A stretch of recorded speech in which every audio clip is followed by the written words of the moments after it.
우리 하나님의 말씀 요한계시록 6장 1절에서 8절까지 말씀을 봉독을 했습니다. 우리 말씀 가지고 그리스도인의 역사 인식이라고 하는 제목으로 우리 하나님의 말씀 증거하겠습니다.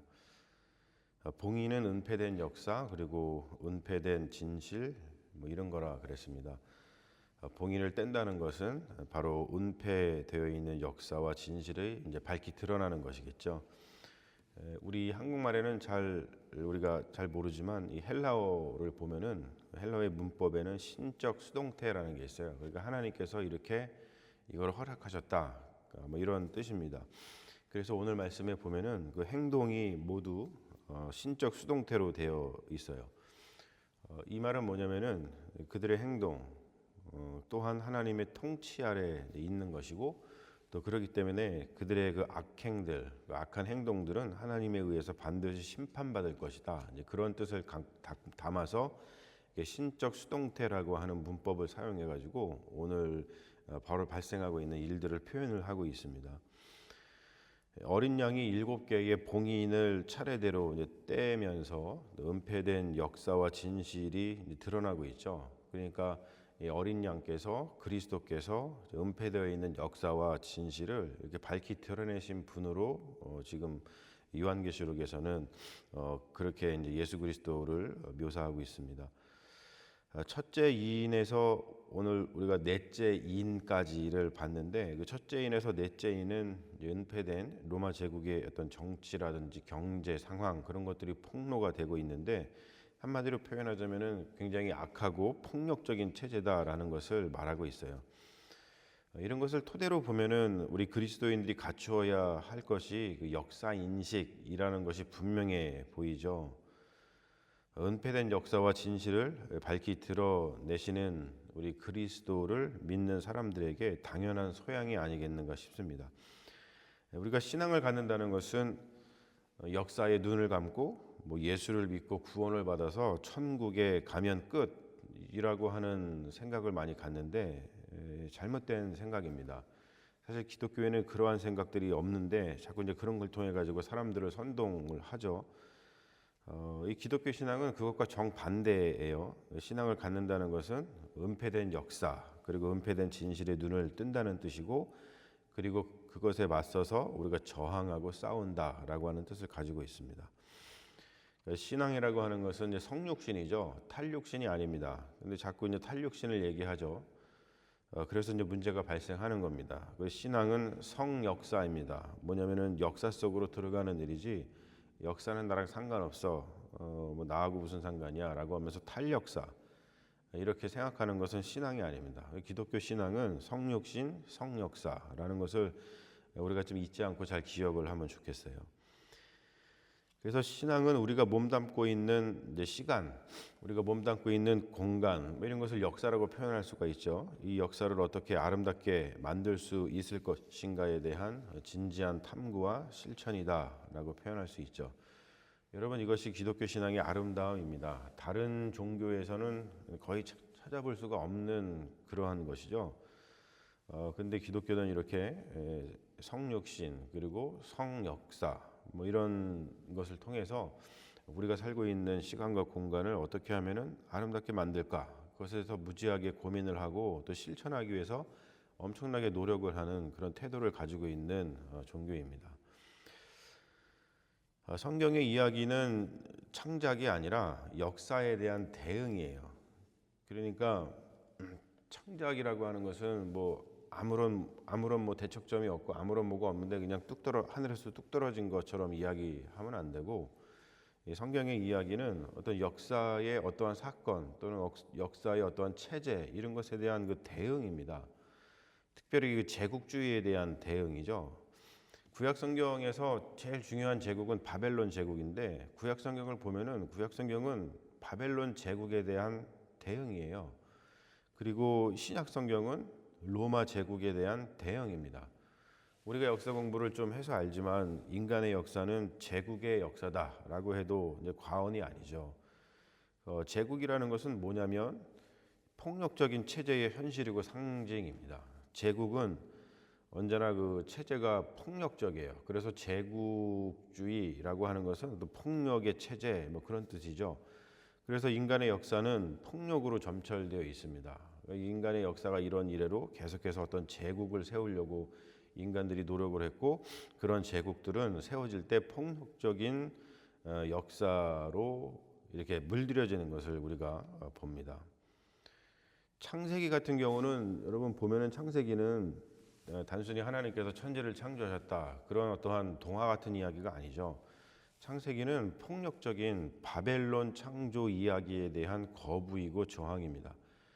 바벨론 포로로 잡혀갔을 때에 이스라엘 백성이 바벨론 창조 이야기를 보면 에누마 엘리시라 그러죠. 그 바벨론, 고대 바벨론의 그 문서를 보면은 거기에 창조 이야기가 나와요. 근데 바벨론의 창조 이야기는 굉장히 폭력적입니다. 뭐 누구를 죽여가지고 그 죽인 뭐 살루다가 뭘 만들고 막 이래요. 이 세상이 폭력적으로 창조되었다면은 세상에서 발생하는 폭력은 모두 정당화되는 거예요. 창세기, 세상이 폭력적으로 창조되었는데 지금 발생하고 있는 폭력은 뭐 이 세상의 토대야. 토대가 원래 폭력적이야. 이렇게 말하면은 거기에 뭐라고 우리가 반박을 할 수 있겠습니까? 하나님은 세상을 말씀으로 창조하셨다 그래요. 그 말은 뭐냐면은 하나님은 평화롭게 바벨론 창조 이야기를 보면은 굉장히 폭력적으로 세상을 창조했는데 그것에 대항해서 그렇지 않다. 하나님께서는 세상을 말씀으로 창조하셨다라고 하는 것은 단순히 우리가 뭐 하나님의 그 말씀 뭐 말 이런 뜻이 아니라 평화롭게 전혀 폭력적이지 않게 그리고 아름답게 뷰티풀하게 그렇게 창조하셨다라고 하는 것이죠. 그래서 우리가 바벨론의 창조 이야기, 폭력적인 창조 이야기를 받아들이는 것이 아니라 하나님의 이 평화로운 창조 이야기를 받아들인다는 것은 우리가 이 창조 이야기를 따라서 평화를 강구하고 평화를 창조하면서 살아가는 그러한 인간이 되어야 된다. 그런 당위성을 갖는 이야기인 것이죠. 출애굽기도 마찬가지입니다. 출애굽기는 폭력적인 지배에 대한 거부이고 저항입니다. 복음서도 그렇죠. 복음서도 보면은 로마 제국의 폭력에 대한 거부이고 저항입니다. 로마의 팍스 로마나 로마의 평화라 그래요. 근데 로마의 평화는 거짓 평화라고 이 복음서 그리고 사도 바울의 서신서에서 계속 이야기하고 있죠. 거짓 평화다. 왜요? 폭력적으로 힘을 가지고 폭력으로 다른 사람들을 힘으로 제압하면서 평화를 유지하기 때문에 그렇습니다. 이 폭력의 상징인 십자가에서 이 그리스도께서 죽었다라고 하는 것은 로마 제국의 폭력에 대한 거부이고 저항입니다. 그리스도의 부활은 제국의 폭력에 대한 하나님의 심판이에요. 그래서 우리가 어떻게 살아야 되는가? 이 말씀을 보면 성경을 보면은 한마디로 비폭력적이어야 되고 정의로운 사랑이어야 된다라는 것을 알 수가 있죠. 그래서 기독교는 사랑의 종교다, 평화의 종교다 이렇게 이야기를 하고 있는 것이죠. 요즘에 보면은 아직까지도 왜 그 한국에서 발생한 12월 3일 날 발생했던 그 비상 계엄 그것이 왜 잘못된 것인지 그리고 왜 그것을 거부해야 하는지 그리고 왜 거기에 저항해야 하는지 아직도 헷갈려하는 그리스도인들이 너무나 많은 것 같아요. 좀 보면서 굉장히 마음이 안타까운데 계엄이 아니라 계몽이라고 말하는 자들은 양심이 없거나 공부가 부족하거나 그리고 성경을 지독히 오해 또는 오독하고 있는 것입니다. 계엄이라고 하는 것은 마샬 러잖아요. 마샬 러. 이게 뭐냐면은 계엄은 국가의 전형적인 국가 폭력입니다. 계엄은 군사력 폭력이죠. 군사력 폭력을 동원해서 통치하겠다는 선포예요. 그래서 군대를 보냈잖아요. 군대를 국회에 보냈잖아요. 그러니까 폭력을 사용해서 국민들을 다스리겠다라고 하는 것은 전형적인 이 제국주의적 발상입니다. 여러분 제가 지금 얘기했듯이 이런 제국주의적인 폭력 이것은 성경이 그토록 경계하고 거부하고 저항한 거예요. 그러니까 그리스도인들이 왜 12월 3일 날 발생했던 비상계엄에 대해서 그것이 잘못됐다라고 분명하게 이야기를 해줘야 되냐면 폭력 때문에 그렇습니다. 마샬러는 폭력이에요. 그것을 용인하는 것은 기독교의 신앙을 거부하는 것이고 성경을 완전히 잘못 이해하는 것이고 예수 그리스도의 십자가를 우습게 여기는 것이 됩니다. 여러분 분명히 그것을 우리가 좀 알고서 그것에 대해서 대응하고 그리고 반대의 목소리를 내고 그러한 국가폭력이 다시는 발생하지 않도록 폭력이 다스리는 나라가 오지 않도록 우리가 온 마음을 다해서 온 힘을 다해서 막아내야 되겠죠. 오늘 보면은 봉인을 떼는 이야기가 나오는데 로마 제국에 대한 폭로죠. 봉인을 떼면서 와서 보라라고 해서 이 사도 요한이 가서 본 그런 풍경인데 다 이렇게 비유로다가 되어 있습니다. 비의가 아닙니다. 감춰져 있는 비밀이 아니라 시크릿이 아니라 비유예요. 비유. 이것을 헷갈리면 안 된다고 계속 제가 몇 번이나 강조를 하고 있습니다. 비유로다가 표현을 하고 있습니다. 뭐라고 표현하냐면 첫 번째 봉인을 떼면서 이렇게 이야기를 하죠. 흰 말이 있는데 그 탄자가 활을 가졌고 면류관을 받고 나아가서 이기고 또 이기려고 하더라. 이렇게 2절에서 묘사가 되어 있습니다. 여러분 여기서 면류관이라고 하는 용어 때문에 오해하면 안 돼요. 우리가 대개 기독교인들은 면류관자 나오면은 좋은 걸로 여기죠. 그렇죠? 뭐 생명의 면류관 아니면 가시 면류관. 그래서 면류관 그러면 이 기독교인들은 자꾸 좋은 것으로만 생각을 하는데 여기서의 면류관은 좋은 뜻이 아닙니다. 흰색은 승리를 상징을 하고 활은 전쟁 무기를 상징을 하고 면류관은 전쟁에서 승리하는 것이겠죠. 이기고 또 이기려 한다는 것은 뭐냐면 제국주의의 속성이에요. 제국주의가 어떤 속성을 가지고 있습니까? 계속 전쟁을 통해서 주변 나라들을 식민지화 시키죠. 로마의 어떤 군사적인 승리를 이야기하고 있습니다. 그래서 첫 번째 봉인을 떼서 무엇을 폭로하고 있는 거냐면 로마 제국의 군사주의를 폭로를 하고 있죠. 폭력으로 세계를 지배하려는 이 로마의 이 체제, 이 제국주의 체제 이것을 폭로하고 그 군사주의에 거부하고 저항하는 것을 말하고 있습니다.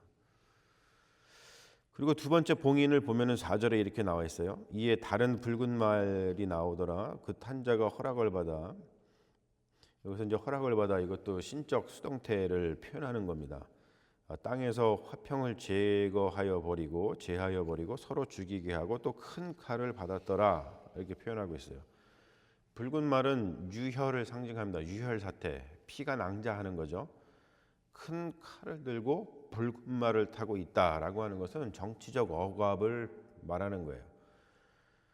일제시대 때 일본군이 말을 막 타고서 큰 총칼로다가 한국인들을 막 짓밟고 총으로 뭐 쏴 죽이고 칼로다가 찌르고 이랬던 어떤 장면들을 생각해 보면 어렵지 않게 우리가 이해할 수 있습니다. 큰 칼은 마카이라입니다. 제가 예전에 한번 마카이라를 화면에 떠서 보여드린 적이 있는데 로마군의 전쟁 칼은 롬파이아라고 그러는데 이 마카이아라는 어떤 권력을 상징하죠. 그래서 권력으로 큰 칼로다가 지배하고 억압하는 것에 대한 상징입니다. 아마 요즘으로 따지면은 핵 미사일 뭐 이런 거 정도 될 거예요. 이게 땅에서 화평하게 서로 평화롭게 지내는 것을 없애버리고 서로 죽이게 한다.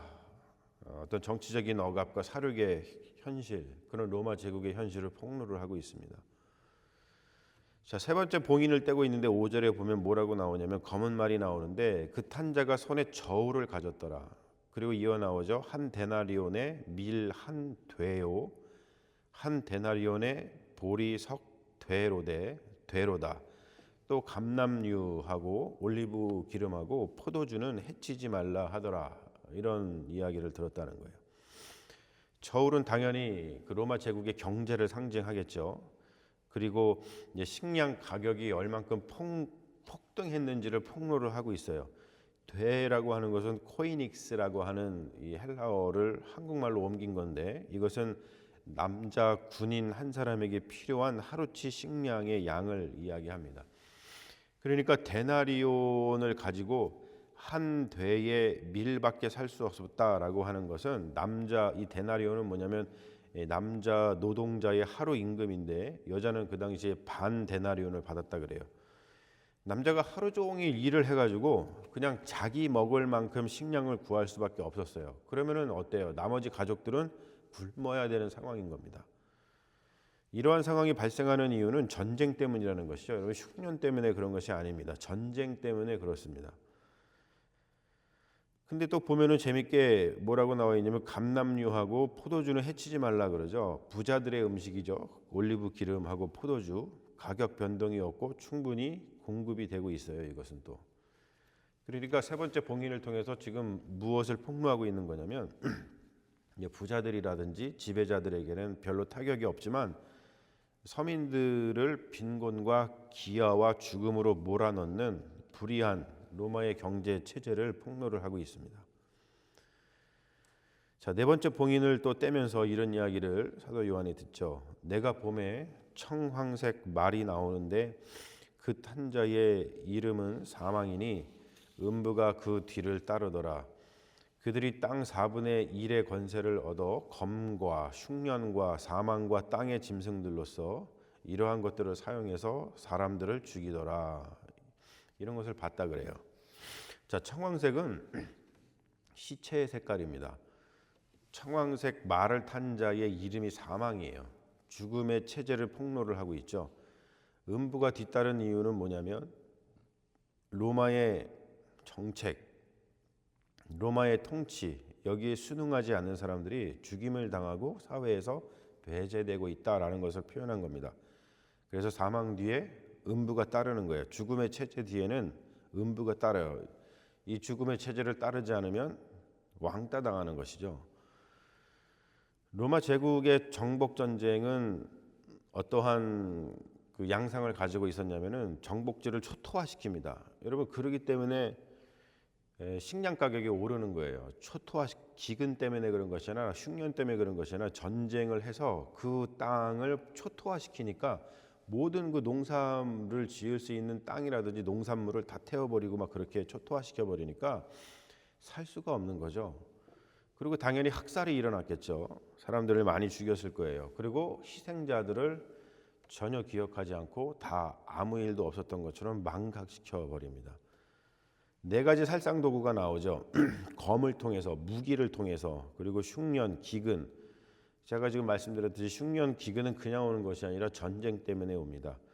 그리고 사망, 전염병, 온역, 흑사병 이런 전염병 같은 것을 이야기하고 땅의 짐승들은 부역자들을 이야기합니다. 우리 일제 시대 때도 보면은 을사, 오적 같은 그런 인간들 있잖아요. 그런 것들을 땅의 짐승들이라고 표현을 하고 있습니다. 로마 제국에 저항하는 자들에 대한 폭력적인 죽임 그리고 사회적 배제 이런 것들을 네 번째 봉인에서 폭로를 하고 있는 겁니다. 지금 이렇게 보고 있듯이 우리 성경이 이 묵시의 형태로 로마 제국의 불의한 역사에 대해서 기록하고 그리고 그것에 대해서 저항하고 있다는 것은 여러분 굉장히 고마운 일이죠. 로마 제국의 폭력에 희생당한 자들에게 이 말씀이 얼마나 큰 위로와 힘이 되었겠어요. 여러분, 그 국가 폭력에 그리고 또 국가 폭력뿐만이 아니고 내가 어찌할 수 없는 그 압도적인 폭력에 희생자가 되면 그 마음 아프고 그 슬픔과 그 절망과 이루 말할 수가 없습니다. 어디 가서 그거를 신원할 수 있겠어요? 하나님밖에 어떻게 해줄 수가 없는 거죠. 그런데 성경이 예수 그리스도께서 어린 양께서 그런 일을 해주고 계시다는 거예요. 그러니 로마 제국의 폭력에 희생당한 자들에게 얼마나 큰 위로가 되고 얼마나 큰 힘이 되어 계세요. 네 개의 봉인, 오늘 떼어낸 네 개의 봉인은 이 로마 제국주의의 살인적인 현실을 폭로를 하고 있습니다. 첫 번째는 군사적인 침략, 두 번째는 정치적인 억압, 세 번째는 경제적인 착취, 그리고 네 번째는 사회적인 배제. 여러분, 나쁜 현실이잖아요. 정말 나쁜 현실입니다. 이러한 현실이 지배하고 있는 그 현실을 폭로하면서 거기에 저항하는 것, 그것이 신앙이라는 거예요. 이러한 내용이 담긴 책을 우리가 성경으로 받았잖아요. 바이블, 하나님의 말씀으로. 받아들이고 신앙하는 그리스도인들의 역사 인식은 어떠해야 되는지 이게 너무나도 자명한 거 아니겠어요? 우리가 어떠한 형태로든지 보면은 삶의 자리에서 발생하고 있는 그 폭력들이 있습니다. 그런 것들을 잘 포착을 할 필요가 있어요. 이 폭력들은 되게 감춰져 있죠. 감춰져 있기 때문에 우리가 이제 불행하고 절망스럽고 아프고 힘든데 왜 그런지 모르는 경우가 많아요. 요즘에 뭐 젊은이들이 여러 가지를 포기하면서 살아가는데 그런 것들이 있잖아요. 그래서 김누리 교수 같은 경우도 우리들의 인생을 살면서 우리가 어려운 것은 여러분 잘못이 아닙니다라고 하면서 이 사회가 어떻게 돌아가는지 그런 것들을 잘 이야기해주고 계시잖아요. 그러니까 어떠한 형태로든지 우리의 삶에서 발생하고 있는 그 폭력들을 포착을 하는 게 중요하고, 그리고 그러한 폭력들에 대해서 거부하고 저항하는 것 너무나도 중요하다는 거예요. 그게 신앙이라는 거죠. 그리고 그에 대항하는 평화를 만들어가는 것, 이것이 신앙입니다. 이것이 그리스도인의 역사 인식이고 우리의 신앙의 실제적인 실천이고 이게 신앙의 힘이라고 하는 겁니다. 우리 그리스도교 기독교의 신앙은 뜬구름 잡는 이야기가 전혀 아닙니다. 뭐 예수 잘 믿고 그냥 복 받아서 그냥 이 땅에서 잘 살다가 뭐 천국 가면 그만이다, 이렇게 뜬구름 잡는 이야기가 전혀 아니에요. 그리스도인의 신앙은 이 땅의 불의한 현실을 파악하고 잘 보듬어서 하나님 나라를 지금 우리가 살고 있는 삶의 현실에 가져오는 것이죠. 여러분, 그것이 성육신이고 그것이 성역사라고 하는 거예요.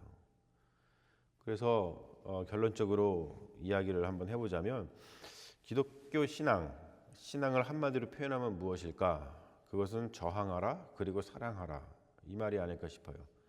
기독교 신앙을 한마디로 정리해 보시오. 그러면 저는 이렇게 얘기하겠어요. 저항하라 그리고 사랑하라. 그리고 성경을 한마디로 정리해 보십시오.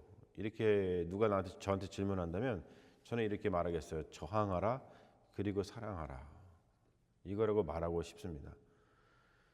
우리가 오늘 이 말씀을 좀 마음속에 품고 우리 그리스도교의 신앙이 얼마나 아름답고 정말 얼마나 실제적으로 우리에게 힘과 위로를 가져다 주는 것인가를 다시 한번 깨닫고 우리가 그리스도인으로서 살아가는데 이 말씀이 우리에게 피가 되고 살이 되고 힘이 될 줄로 믿습니다.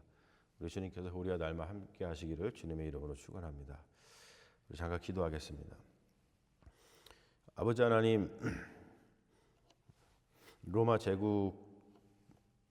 제국의 그 불의한 체제를, 감춰져 있는 그 체제를, 폭력을 밝히 보이시고 또 그것으로부터 피해를 당하고 또 그것으로부터 아픔을 겪지 않기 위하여서 어떻게 우리가 해야 되는지를 알려주시는 주님, 이것이 참된 평화이고 우리 그리스도인들이 이러한 것들을 성경으로 받아서 읽고 또 묵상하고 또 이러한 삶을 살아갈 수 있도록 우리를 이끌어 주시니 감사합니다. 지금도 여전히 해결되지 않고 있습니다. 수많은 사람들이 폭력으로 그 무고한 생명을 잃어가고 있고 또 폭력으로 점철된 그 역사 속에서 신음하고 아파하고 있습니다. 주님께서는 십자가에 달리셨는데 그 평화는 여전히 묘연해 보입니다. 주님, 하지만 그 현실을 바라보면서 우리가 절망하지 않게 하여 주시옵시고 십자가를 바라보면서 그 십자가 위에서 행하신 그 주님의 위대하신 그 평화의 일을, 그 구원의 일을 바라보면서 희망을 가지게 하여 주시옵소서. 그리하여 예수 그리스도와 함께 동행하면서 우리 삶 속에서 발생하고 있는 여러 가지 형태의 그 폭력들을 우리가 알아채고 거기에 저항하면서 그거에 대응하는 평화를 만들어가는 믿음의 삶을 살아갈 수 있도록 인도하여 주시옵소서. 그러한 힘을 우리에게 주시고 그러한 삶을 살라고 우리를 부르시고 우리를 그리스도인 당신의 자녀로 삼으시고 제자로 삼으신 줄로 믿사오니 그 뜻을 받들어서 우리가 우리의 삶 속에서 할 수 있는 만큼 성령의 도우심으로 행하면서 평화를 일구며 살아가는 믿음의 종들 되게 하여 주시옵소서. 주님께서 우리와 함께 하실 줄로 믿으며 우리를 구원하신 우리 주 예수 그리스도의 이름으로 기도합니다. 아멘.